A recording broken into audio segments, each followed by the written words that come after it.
Hello and welcome back to my channel. If you're new, my name's Brianna. I've been a part of Team USA Dodgeball for 3 years, and today I got asked a question. Tell me a little bit about jersey trading etiquette. So I'm gonna go through how jersey trading goes down at the World Dodgeball Championships. So let's jump right into it.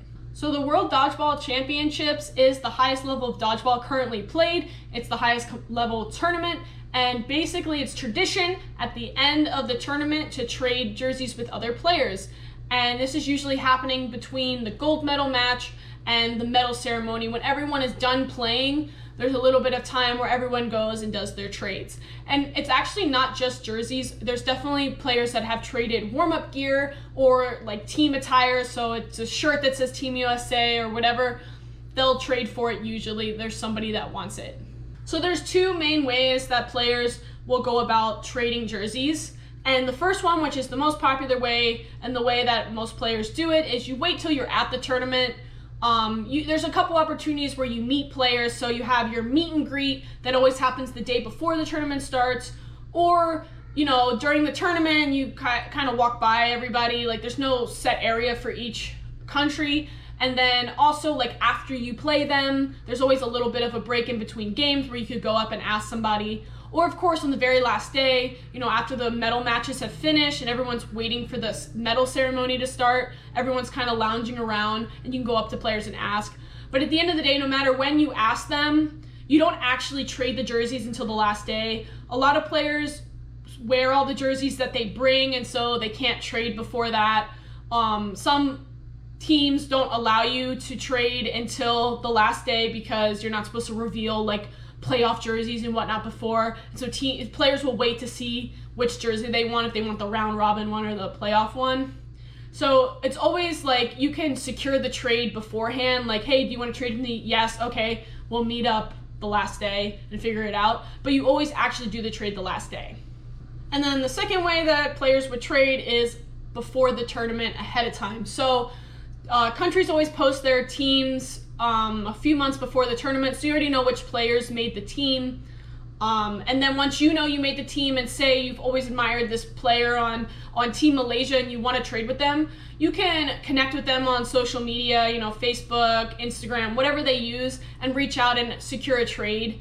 I find that this way is great if you don't fit in their size. Like if you're like 5'2" and they're 6'5", like you're not going to fit their jersey. So by reaching out ahead of time, they could order one specifically in your size. Because the worst thing is if you do want to play in the jerseys after the tournament and you trade and the jersey's way too tight on you or way too big and you're not going to want to wear it. Personally, I want the jersey to fit me because I want to wear them. So it's always helpful if you know of a player that isn't your size to definitely reach out ahead of time, or you just want to secure their jersey. You're like, oh, that's the team captain. Everyone's going to want to trade with them. I want to try and get traded with ahead of time and not wait till the tournament and get denied. So the benefits to reaching out ahead of time are, like I just said, you'll get a jersey in your size, you'll get a cut that you like, long sleeve, short sleeve, tank, whatever they have, assuming they have all of those options, you'll get one that you actually like and that's in your size. But the cool thing about waiting until you get there is maybe a player there will stand out to you that is new to the team and you're really going to want their jersey. Well, then it's a good thing that you waited till you got there and after you played them. So I like to do a mix of both. I usually have a player or two that I reach out to ahead of time and try and secure one and get one in my size. And then I always wait till the tournament for a couple others, and then I'll look at each team and I'll be like, oh, that player really stood out to me. I really loved how they played. Or I know like with new teams, like Argentina, it was their first year last year, so I didn't know any of the players, and I was lucky enough to be able to trade with one of the players that wore my number, which I wouldn't have been able to do if I didn't bring extra jerseys. So another thing I wanted to add is to don't get offended if the player says no to you when you ask them for a trade. There's a lot of different reasons why they might have said no. They might have their eye on a different player's jersey that they really want and they don't want to repeat, or they might already have both colorways that people have asked them. So if you had blue and white as your two colors that you came with and they already have both of those, they don't want anything else from your team. They might want something from a different team at this point. Like they want a variety. It's not because they don't like you as a player, they just want a variety of different trades. And then they also might not have anything left. You don't know, like even if you asked early, they might be a popular player that a lot of people wanted their stuff and they don't have anything else. So try not to get offended when players say no to you.